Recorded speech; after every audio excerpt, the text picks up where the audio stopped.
పల్నాడు జిల్లా నకిరికల్లు మండలంలో ఏసీబీ అధికారులు లంచం తీసుకుంటున్న లైన్మెన్ నాగేంద్రబాబును అదుపులోకి తీసుకున్నారు.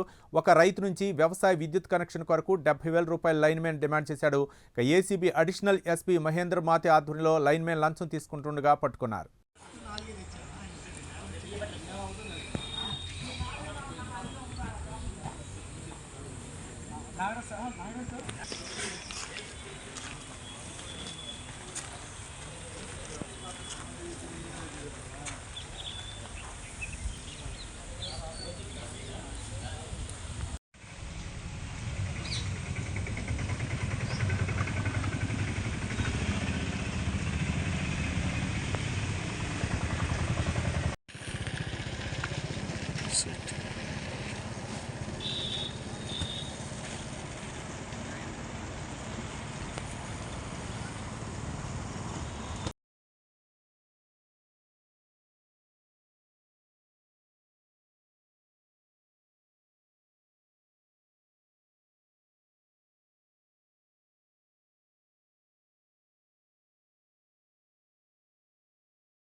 ACB DG Shri Atul Singh IPS గారి ఆదేశాల మేరకు ఏసీబీ గుంటూరు రేంజ్ అధికారులు అడిషనల్ శ్రీ మహేంద్ర మత్తు మరియు మా ఇన్స్పెక్టర్స్ నాగరాజు, హన్మధరావు, సురేష్ మరియు మా ఎస్ఐలు సిబ్బంది అందరూ కూడా ఈరోజు నగరికల్ మండలం చేజర్ల గ్రామానికి సంబంధించి అక్కడ ఎనర్జీ అసిస్టెంట్గా పనిచేస్తున్న అక్కపోయిన నాగేంద్ర అనే అతను అక్కడ అదే చేజర్ల గ్రామం ఒక రైతు సంబంధించిన ట్రాన్స్ఫార్మర్ అప్లికేషన్ ప్రాసెస్ చేసేందుకు గాను, అలాగే ఆ తర్వాత ప్రాసెస్ అయ్యాక ఇన్స్టాలేషన్ అదంతా చూసుకునేందుకు గాను మొత్తం 70,000 డిమాండ్ చేసి వాళ్ళ నాన్నగారి ద్వారా ఆ 70,000 తీసుకోగా మనం రెడ్ హ్యాండెడ్గా పట్టుకోవడం జరిగింది. ఈ డబ్బులు అప్లికేషన్ ప్రాసెస్ చేయడం కోసం గత కొన్నాళ్ళుగా డిమాండ్ చేస్తున్నారు. ఈరోజు డబ్బులు తీసుకున్నట్టుగా రెడ్ హ్యాండ్గా ఏసీబీ అధికారులు పట్టుకున్నారు.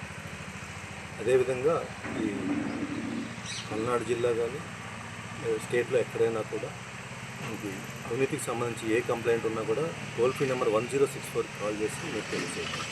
Thank you.